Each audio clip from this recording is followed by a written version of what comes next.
Hi everybody, it's me, John and Kay, and welcome to my channel. So in today's video, I will be talking about how I got to Japan.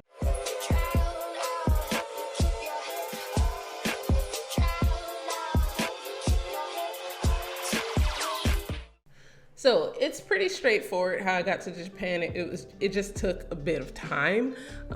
I was very adamant on getting employment, getting government employment just overseas. I am from the US, but there are many job opportunities all over the world, luckily, for somebody like me. I am a veteran. I was in the US Army for about 6 years, technically 4 active, 2 reserve is what I was in.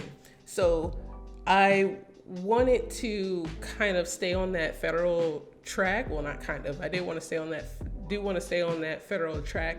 I'm just not adamant on staying in one specific type of job. I just wanted to be federal kind of thing. So what I did to kind of procure my job, I was a very aggressive applicant as far as the amount of applications that I put out, not my wording.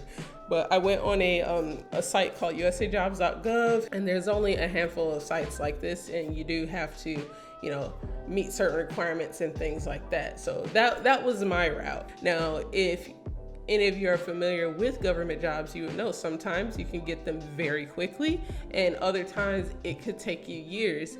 And there is a wide range of jobs to choose from, but the system in which to apply for those jobs, it needs some fixing. There's a lot of things that can be done, but I'm not gonna dwell on that. Whatever, you just have to make a very nice resume. You may have to do multiples, and just because, let's say, if somebody has several degrees, does not mean that they are going to get this whatever job they initially apply to. So you have to keep that in mind. And a lot of people, they do give up because they get down on themselves and stuff like that, and they think that something is wrong with them. And that was something that I had to combat as well, because there's so many times where I would put in for something that I literally did when I was in the military. It was my job, and then I got rejected. So it almost seems like there's no rhyme or reason for a rejection or for an approval kind of thing, but all you can do is keep trying. Another thing that I did was look into a federal contractor job. So those jobs are stuff from Boeing, Lockheed Martin, you name it. There's a lot of other opportunities. What people have to realize is, if they're wanting to go abroad, they have to really read the fine print of the job. I'm not discouraging anybody from applying to anything, because I've applied to so many things, and it's just a very long process. So you may apply to something and that job announcement doesn't close for, let's say, a month. Let's just say a month. Usually about 2 weeks is what they get, but let's say it doesn't close for a month. So you submit your stuff, you have to wait for the job announcement to close, then you have to wait for your stuff to be reviewed, and then once it's reviewed, it can either be passed or rejected. Sometimes you don't even know, because whatever agency, whoever's in charge of whatever, doesn't update the USA Jobs thing, and you're just waiting you can wait months and months and months and months to hear back from something. And it is not an easy process, like I've been explaining, but the payoff is potentially better. And I'm not even just talking about your salary or something, but your benefits. So you have your health insurances and stuff like that. Of course, your visa's covered and things like that, but you have to look for those type of jobs that offer you a relocation assistance and things like that, whether, they will pay for everything right up front or they will reimburse you.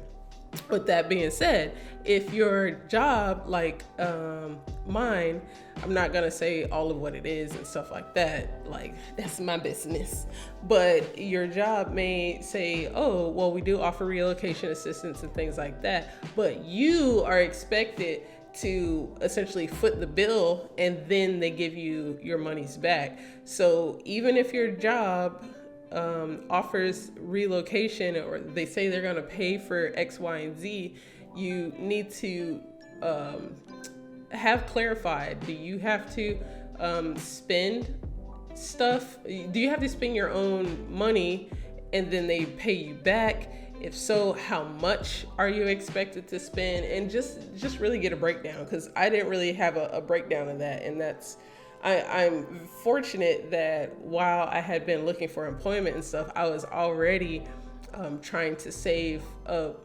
money just in case. Like, I was just trying to save. So regardless, whatever your path is, I do highly recommend that you save a good little chunk of change.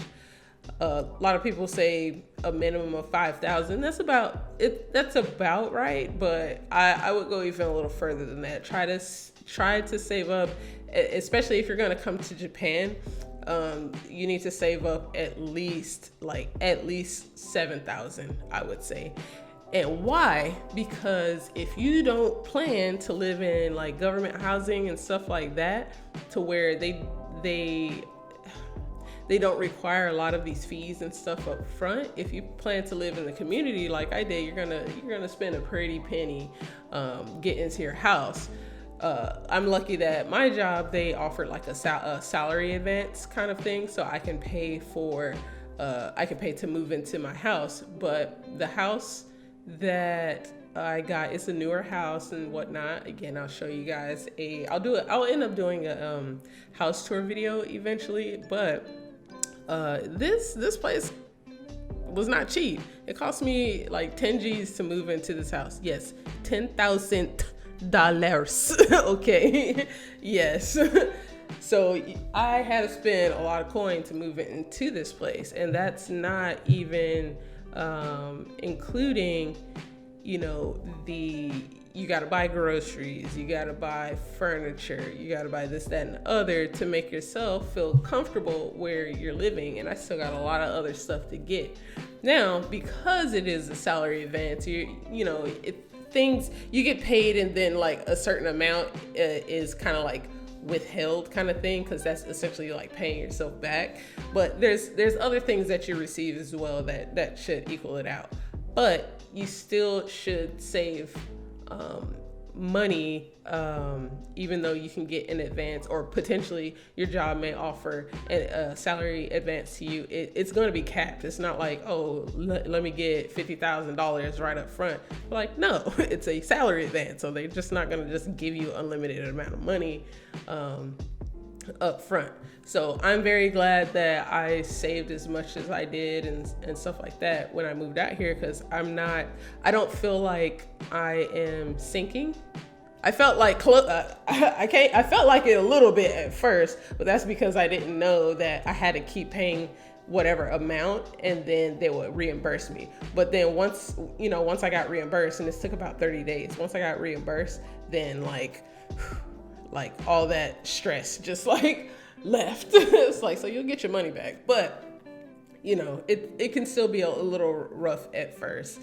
If you're willing to do the work, especially that hard work, then you'll have a much higher payoff and a much better lifestyle if you're going that government route versus the teaching route. Not downing teaching or anything like that, but if you're teaching, a lot of the people who come out here to teach English, they either, one, they don't try to learn the language at all, and then two, they kind of get stuck in a rut, and then three, they're really not making that much money, and they're living in very small accommodations.